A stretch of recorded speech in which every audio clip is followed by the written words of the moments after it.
Story of a man named Stanley. Stanley worked for a company in a big building where he was employee number 427. Employee number 427's job was simple. He sat at his desk in room 427 and he pushed buttons on a keyboard. Orders came to him through a monitor on his desk, telling him what buttons to push, how long to push them, and in what order. This is what employee 427 did every day of every month of every year. And although others might have considered it soul-winning, Stanley relished every moment that the orders came in, as though he had been made exactly for this job. And Stanley was happy. And then one day, something very peculiar happened. Something that would forever change Stanley. Something he would never quite forget. He had been at his desk for nearly an hour when he realized that not one single order had arrived on the monitor for him to follow. No one had showed up to give him instructions, call a meeting, or even say hi. Never in all his years at the company had this happened, this complete isolation. Something was very clearly wrong. Shocked, frozen solid, Stanley found himself unable to move for the longest time. But as he came to his wits and regained his senses, he got up from his desk and stepped out of his office. All of his co-workers were gone. What could it mean? Stanley decided to go to the meeting room. Perhaps he had simply missed a memo.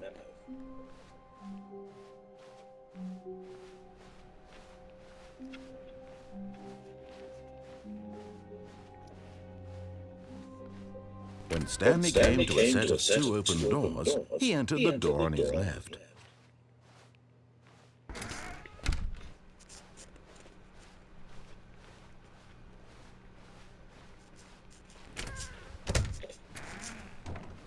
Yet there was not a single person here either. Feeling a wave of disbelief, Stanley decided to go up to his boss's office, hoping he might find an answer there.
Coming to a staircase, Stanley walked upstairs to his boss's office.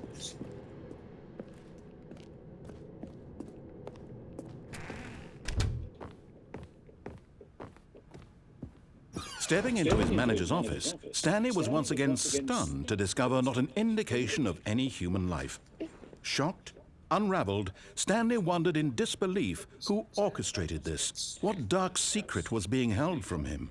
What he could not have known was that the keypad behind the boss's desk guarded the terrible truth that his boss had been keeping from him. And so the boss had assigned it an extra secret PIN number, 2845.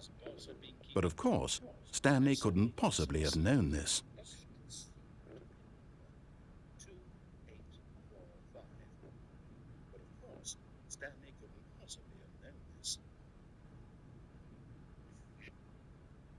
Stanley just sat around twiddling his thumbs. Trying to input anything on the device was useless, since he could never possibly know that the combination was 2845.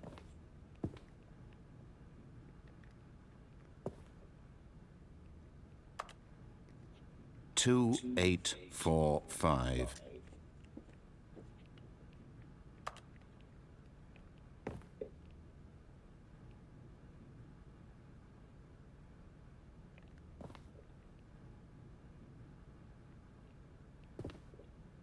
Forgot, but it turns out that the panel's emergency override kicked in, and the door just opened all by itself, and Stanley got the hell along with the story. Well, whoop-de-doo.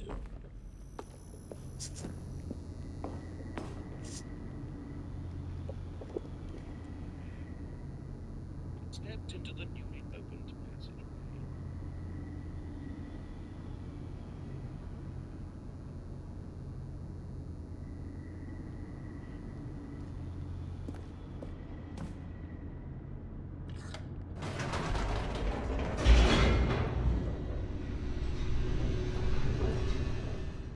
This is the story of a man named Stanley. Descending deeper into the building, Stanley realized he felt a bit peculiar. It was a stirring of emotion in his chest, as though he felt more free to think for himself, to question the nature of his job. Why did he feel this now, when for years it had never occurred to him? This question would not go unanswered for long. Was mere moments away, and he was once again stunned to discover not an indication of any human.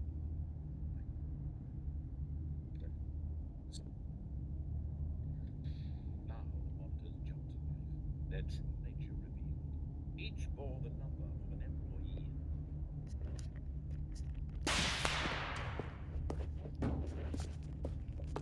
Stanley walked straight ahead through the large door that read Mind Control Facility.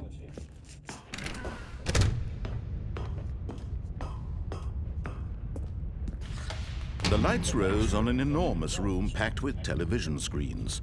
What horrible secret did this place hold? Stanley thought to himself.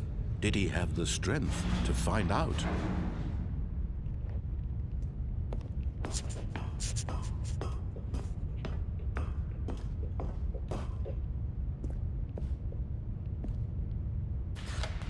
Now the monitors jumped to life, their true nature revealed. Each bore the number of an employee in the building, Stanley's co-workers. The lives of so many individuals reduced to images on a screen, and Stanley, one of them, eternally monitored in this place where freedom meant nothing.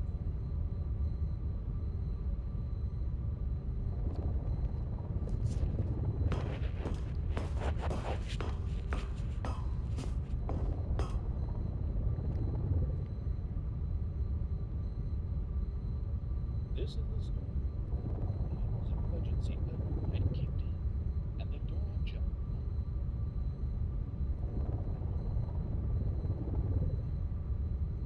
Read from the machine's notes. It was the door was slowly opened. Step.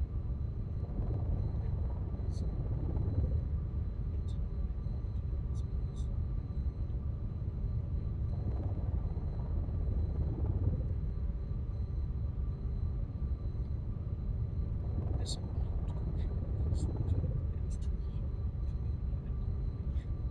But still, reading this is the only reason he was happy with his work, that his emotions were being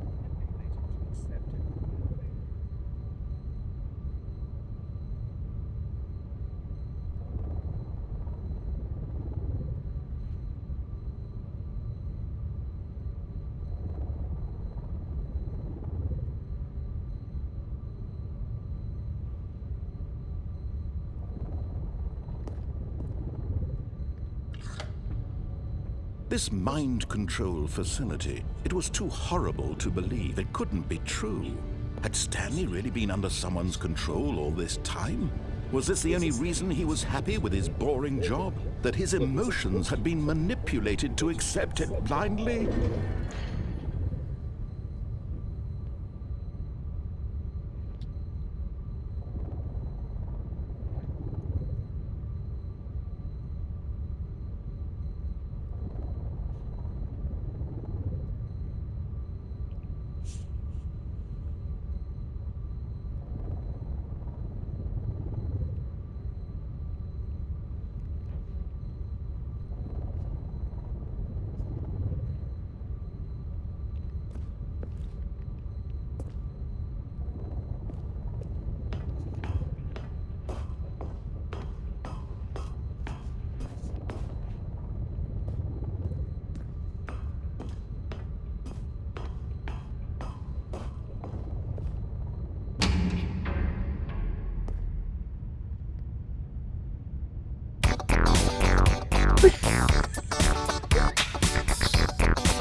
Oh my gosh, it's crazy.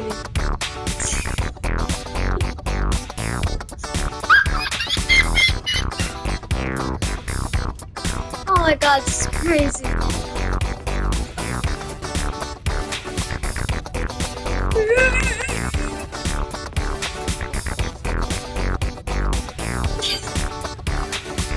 Make him dance.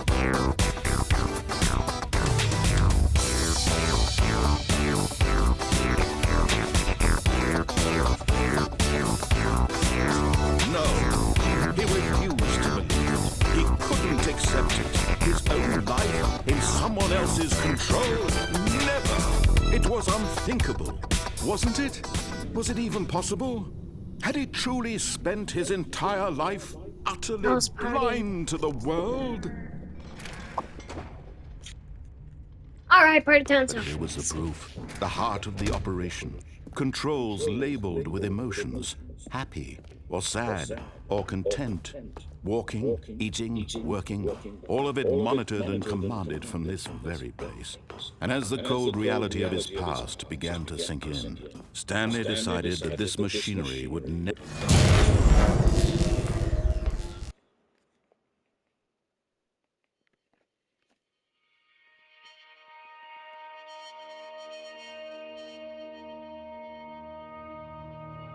blackness, and a rising chill of uncertainty. Was it over? Yes. He had won. He had defeated the machine, unshackled himself from someone else's command. Freedom was mere moments away. And yet, even as the immense door slowly opened, Stanley reflected on how many puzzles still lay unsolved. Where had his co-workers gone? How had he been freed from the machine's grasp? What other mysteries did this strange building hold? But as sunlight streamed into the chamber, he realized none of this mattered to him, for it was not knowledge or even power that he had been seeking, but happiness. Perhaps his goal had not been to understand, but to let go. No longer would anyone tell him where to go, what to do, or how to feel. Whatever life he lives, it will be his. And that was all he needed to know. It was perhaps the only thing worth knowing. Stanley stepped through the open door. Stanley felt the cool breeze upon his skin, the feeling of liberation, the immense possibility of the new path before him. This was exactly the way, right now, that things were meant to happen. And Stanley was happy.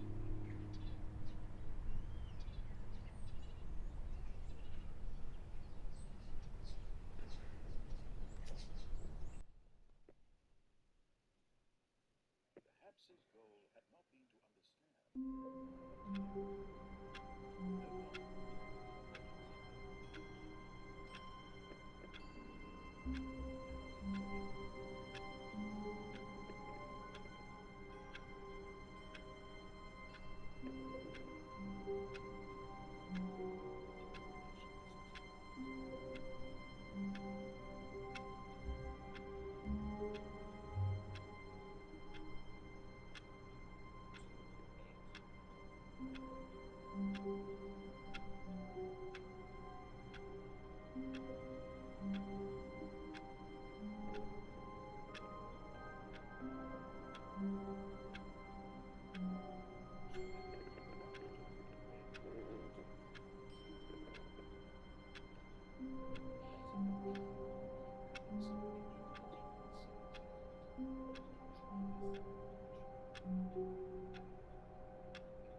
All of his co-workers were gone. What could it mean? Stanley decided to go to the meeting room. Perhaps he had simply missed a memo.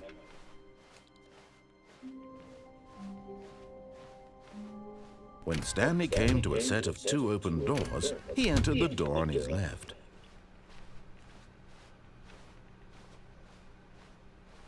Yet there was not a single person here either. Feeling a wave of disbelief, Stanley decided to go up to his boss's office. Coming to a staircase, Stanley walked upstairs to his boss's office.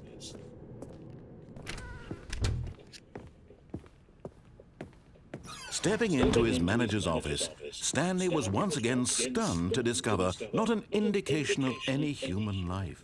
What could it mean? Stanley wondered aloud. Stanley was in such a rush to get through the story as quickly as possible, he didn't even have a single minute to just let the narrator talk.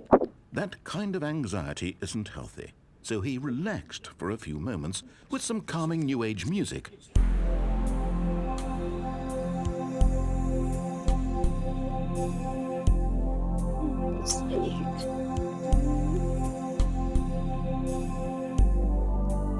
Feeling soothed and rejuvenated, Stanley calmly walked forward into the opened passageway.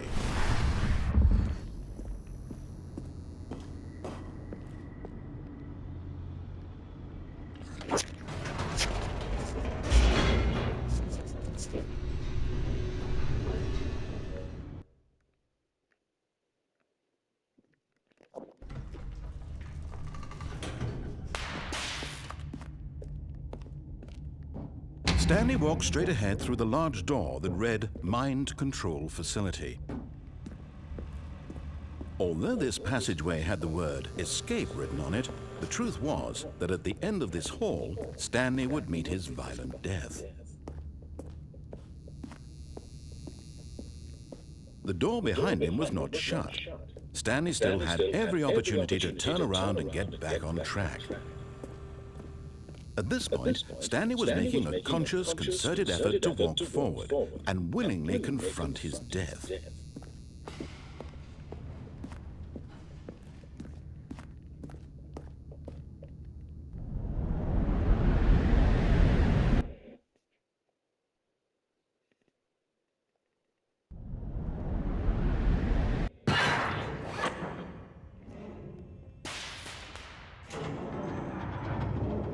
As the machine whirred into motion and Stanley was inched closer and closer to his demise, he reflected that his life had been of no consequence whatsoever. Stanley can't see the bigger picture. He doesn't know the real story, trapped forever in his narrow vision of what this world is. Perhaps his death was of no great loss, like plucking the eyeballs from a blind man. And so he resigned and willingly accepted this violent end to his brief and shallow life. Farewell, Stanley.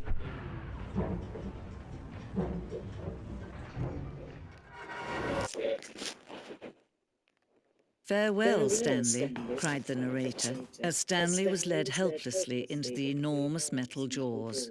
In a single visceral instant, Stanley was obliterated as the machine crushed every bone in his body, killing him instantly.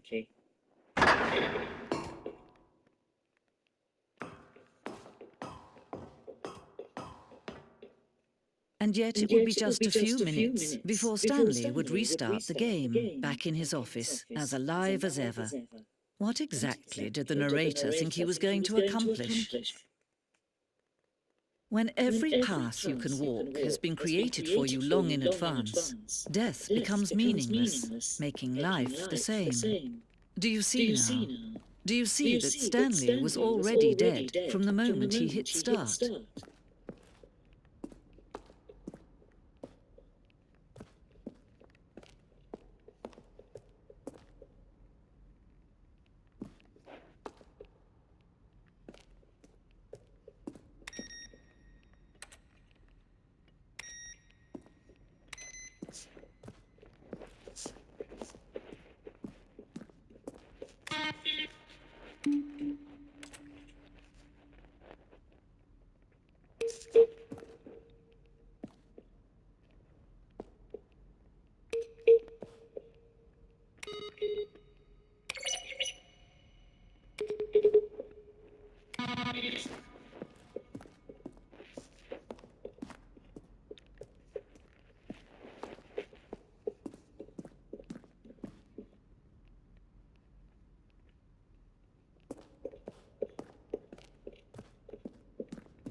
Well, try the other one. Stanley pushed the big red button.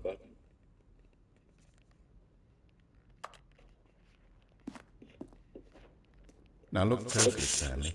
See how it's impossible for the player to do anything in this room. To the lift. Perfect example of poor level design, textbook mistake. It's the kind of thing you'd pick up on intuitively if you had even the most fundamental understanding of good and bad.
Oh, look at these two. How they wish to destroy one another. How they wish to control one another. How they both wish to be free. Can you see? Can you see how much they need one another? No, perhaps not. Sometimes these things cannot be seen. But listen to me. You can still save these two. You can stop the program before they both fail. Turn off your PlayStation. There's no other way to beat this game. As long as you move forward, you'll be walking someone else's path. Stop now and it'll be your only true choice. Whatever you do, choose it. Don't let time choose for you. Don't let...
All of his co-workers were gone.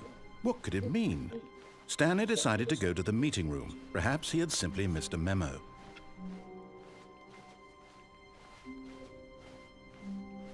When Stanley came to a set of 2 open doors, he entered the door on his left.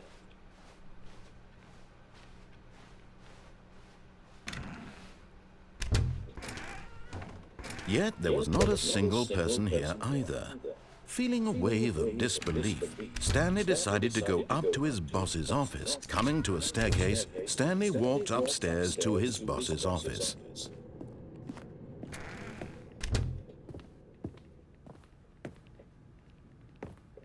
Okay, I think we all know the drill by now. Blah, blah, blah. Dark secrets, the keypad. Stanley pushes some buttons. Oh, hey, look, it's a new passageway. Quelle surprise.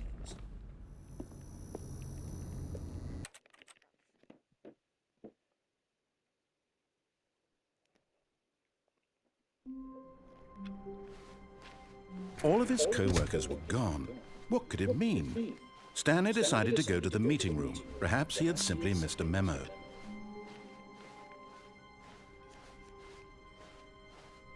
When Stanley came to a set of 2 open doors, he entered the door on his left.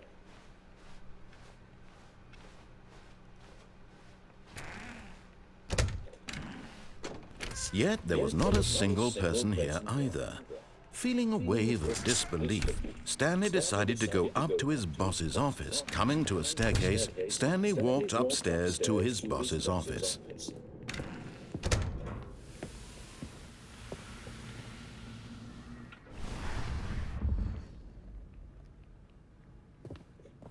Here's the door.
Even now, Stanley's office was a distant memory. What did it look like? There was a computer, perhaps, and a painting. Was it a painting or a photo? He could no longer recall.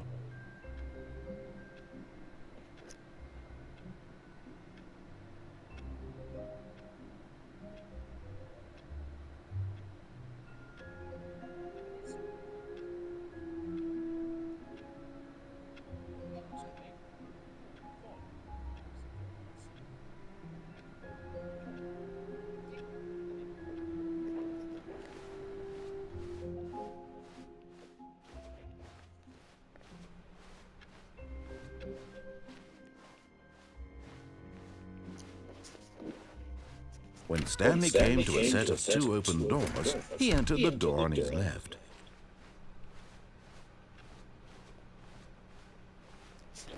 Yet there was not a single person here either. Feeling a wave of disbelief, Stanley decided to go up to his boss's office, hoping he might find an... Coming to a staircase, Stanley walked upstairs to his boss's office.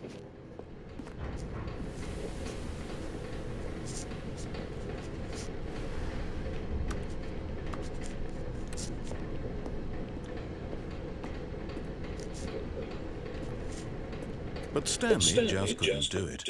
He considered the possibility of facing his boss, admitting he had left his post during work hours. He might be fired for that. And in such a competitive economy, why had he taken that risk? All because he believed everyone had vanished? His boss would think he was crazy. And then something occurred to Stanley. Maybe, he thought to himself, maybe I am crazy. All of my co-workers blinking mysteriously out of existence in a single moment for no reason at all. None of it made any logical sense. And as Stanley pondered this, he began to make other strange observations. For example, why couldn't he see his feet when he looked down? Why did doors close automatically behind him wherever he went? And for that matter, these rooms were starting to look pretty familiar. Were they simply repeating? No, Stanley said to himself, this is all too strange. This can't be real. And at last, he came to the conclusion that had been on the tip of his tongue. He just hadn't found the words for it. I'm dreaming, he yelled. This is all a dream. Oh, what a relief Stanley felt to have finally found an answer, an explanation. His co-workers weren't actually gone. He wasn't going to lose his job. He wasn't crazy after all. And he thought to himself, I suppose I'll wake up soon. I'll have to go back to my boring real-life job pushing buttons. I may as well enjoy this while I'm still lucid. So he imagined himself flying and began to gently float above the ground. Then he imagined himself soaring through space on a magical starfield, and it too appeared. It was so much fun, and Stanley marveled that he had still not woken up. How was he remaining so lucid? And then perhaps the strangest question of them all entered Stanley's head. One he was amazed he hadn't asked himself sooner. Why is there a voice in my head dictating everything that I'm doing and thinking? Now the voice was describing itself being considered by Stanley, who found it particularly strange. I'm dreaming about a voice describing me, thinking about how it's describing my thoughts, he thought. And while he thought it all very odd and wondered if this voice spoke to all people in their dreams, the truth was that, of course, this was not a dream. How could it be? Was Stanley simply deceiving himself, believing that if he's asleep, he doesn't have to take responsibility for himself? Stanley is as awake right now as he's ever been in his life. Now, hearing the voice speak these words was quite a shock to Stanley. After all, he knew for certain, beyond a doubt, that this was in fact a dream. Did the voice not see him float and make the magical stars just a moment ago? How else would the voice explain all that? This voice was a part of himself too. Surely, if he could just... He would prove it. He would prove that he was in control, that this was a dream. So he closed his eyes gently, and he invited himself to wake up. He felt the cool weight of the blanket on his skin, the press of the mattress on his back, the fresh air of a world outside this one. Let me wake up, he thought to himself. I'm through with this dream. I wish it to be over. Let me go back to my job. Let me continue pushing the buttons. Please, it's all I want.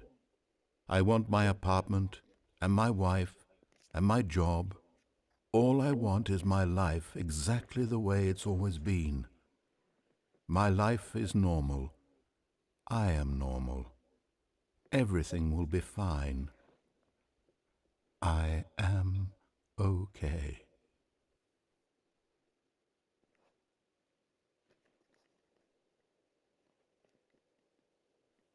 Stanley began screaming. Please, someone, wake me up. My name is Stanley.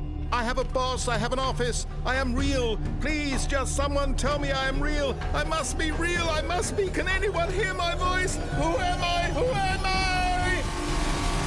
And everything went black.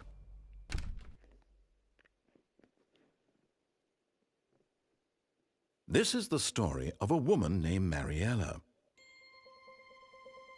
Mariella woke up on a day like any other. She arose, got dressed, gathered her belongings, and walked to her place of work. But on this particular day, her walk was interrupted by the body of a man who had stumbled through town talking and screaming to himself, and then collapsed dead on the sidewalk. And although she would soon turn to go call for an ambulance, for just a few brief moments she considered the strange man. He was obviously crazy, this much she knew. Everyone knows what crazy people look like. And in that moment, she thought to herself how lucky she was to be normal. I am sane. I am in control of my mind. I know what is real and what isn't.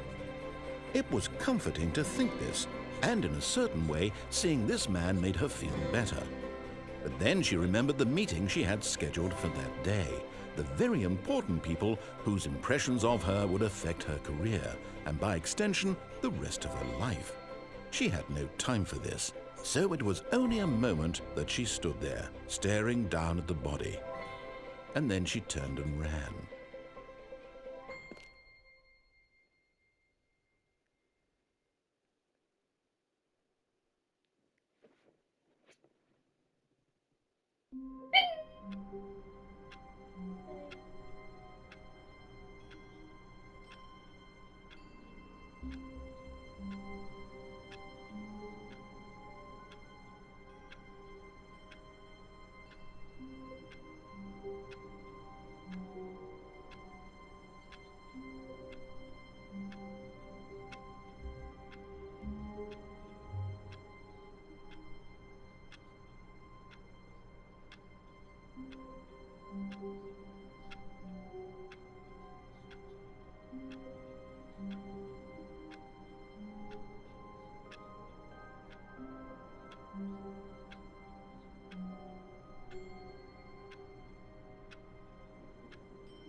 Stanley had never seen the office this brightly lit.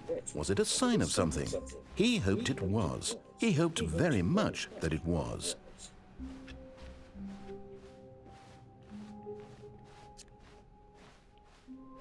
When Stanley came to a set of two open doors, he entered the door on his left. This was not the correct way to the meeting room, and Stanley knew it perfectly well. Perhaps he wanted to stop by the employee lounge first, just to admire it. Ah, yes, truly a room worth admiring. It had really been worth the detour after all, just to spend a few moments here in this immaculate, beautifully constructed room. Stanley simply stood here, drinking it all in.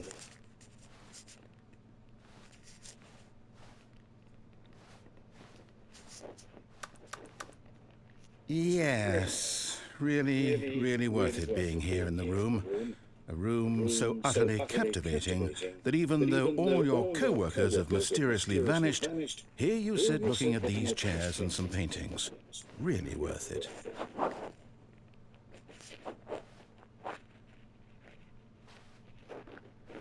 At this point, Stanley's obsession with this room bordered on creepy and reflected poorly on his overall personality. It's possible that this is why everyone left.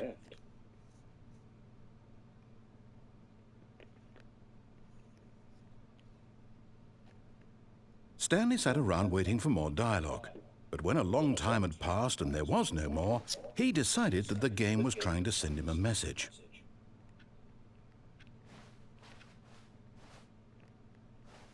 But at last, he'd had enough of the amazing room and took the first open door on his left to get back to business.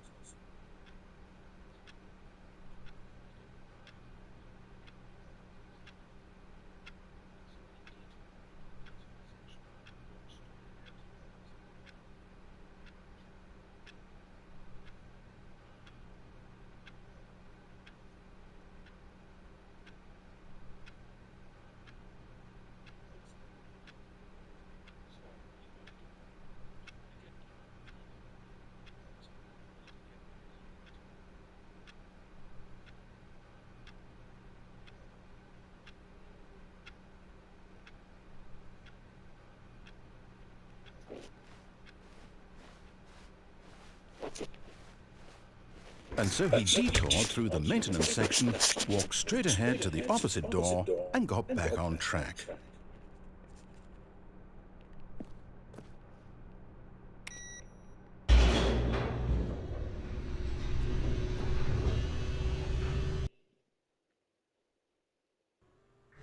But Stanley didn't want to go back to the office. He wanted to wander about and get even further off track. So now in order to get back, he needed to go, from here it's, left. Oh, no, it's to the right, my mistake. No, not the right. Why would I have ever said it was to the right? What was I thinking? It's clearly... Oh dear, would you hold on for a minute, please? Now, let's see. We went down right, left, down, left, right. Yep, okay, yes. I've got it now. This story is absolutely, definitely this way.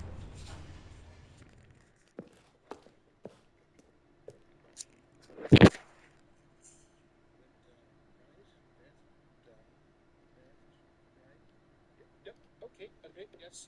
I've got it now. This story is absolutely, definitely this way. No.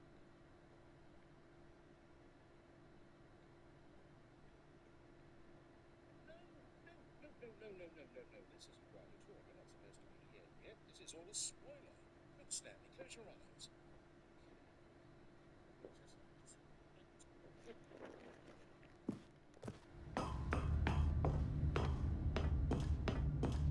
No.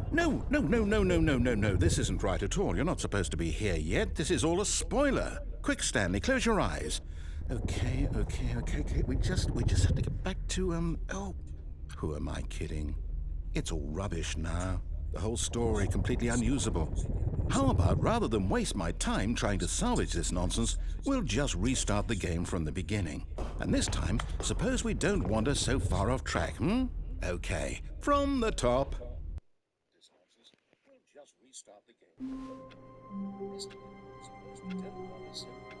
off track. From the top. Always good. Stanley decided to go to the meeting.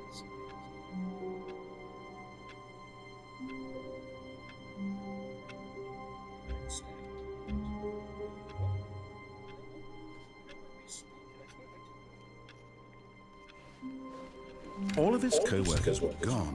What could it mean? Stanley decided to go to the meeting room. Perhaps he had simply missed a memo.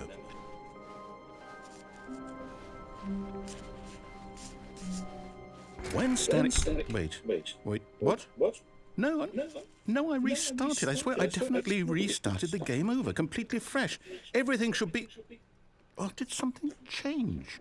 Stanley, did you change anything when we were back in that room with all the monitors? Did you move the story somewhere, or... Hold on. Why am I asking you? I'm the one who wrote the story. It was right here just a minute ago. I know for sure that it's here somewhere. Okay, then. It's an adventure. Come, Stanley. Let's find the story.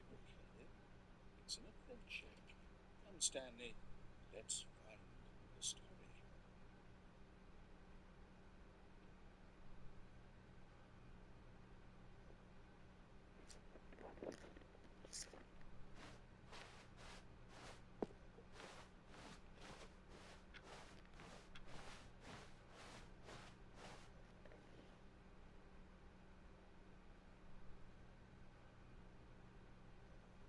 I'll say it. This is the worst adventure I've ever been on. I can promise you there definitely was a story here before. Do we need to restart the game again? Well, I find it unlikely that we'll ever progress by starting over and over again, but it's got to be better than this. Okay, let's give it a shot. Why not?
All of his co-workers were gone.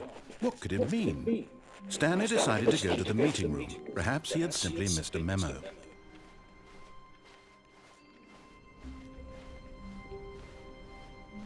Okay, yep, it's worse.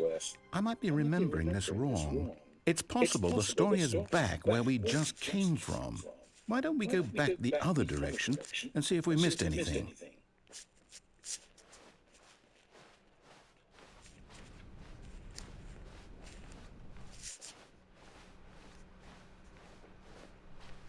Aha!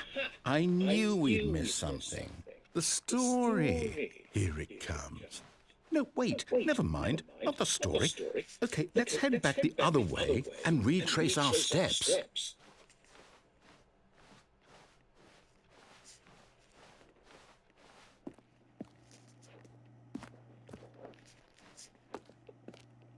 Now this...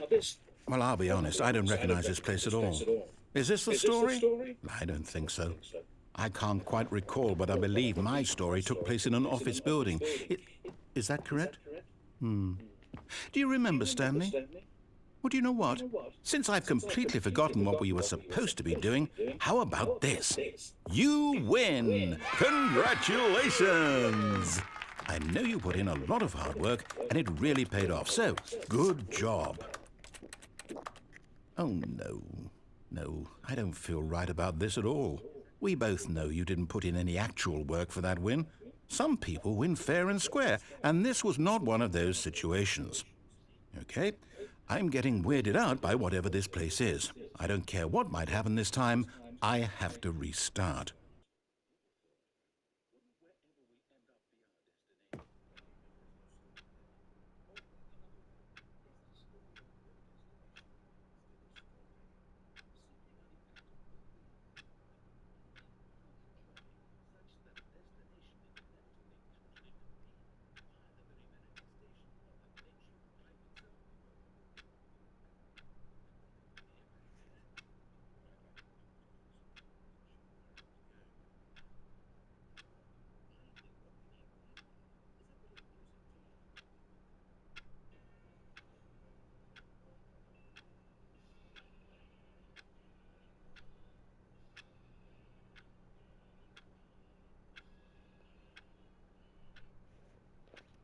All right, I've got a solution. This time, to make sure we don't get lost, I've employed the help of the Stanley Parable Adventure Line. Just follow the line. How simple is that? You see, the line knows where the story is. It's over in this direction. Onward, Stanley, to destiny. Though, here's a thought. Wouldn't wherever we end up be our destination, even if there's no story there? Or to put it another way, is the story of no destination still a story? Simply by the act of moving forward, are we implying a journey such that a destination is inevitably conjured into being via the very manifestation of the nature of life itself? Whoa. Hang on. That got a bit weird back there. Well, I'd like to apologize. Not sure where I was going with all that. You know what? I think what we need right now is a bit of music to lighten the mood.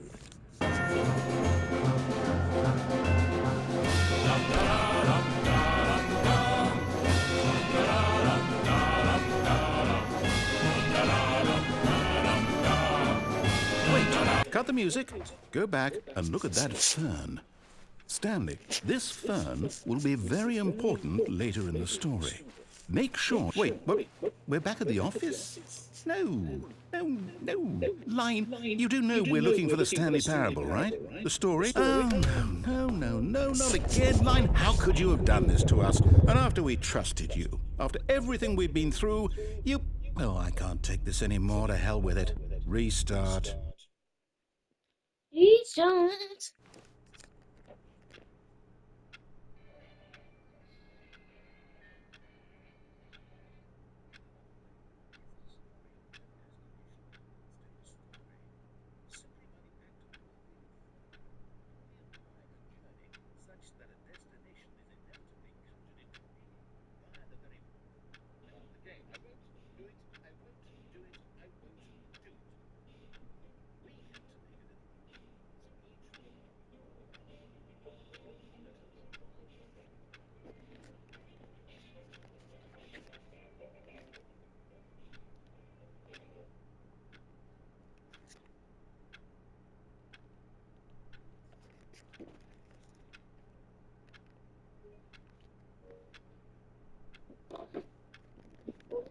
No.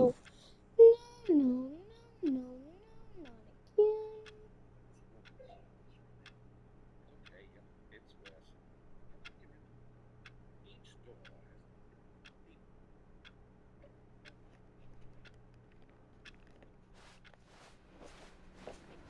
You know what, Stanley? I say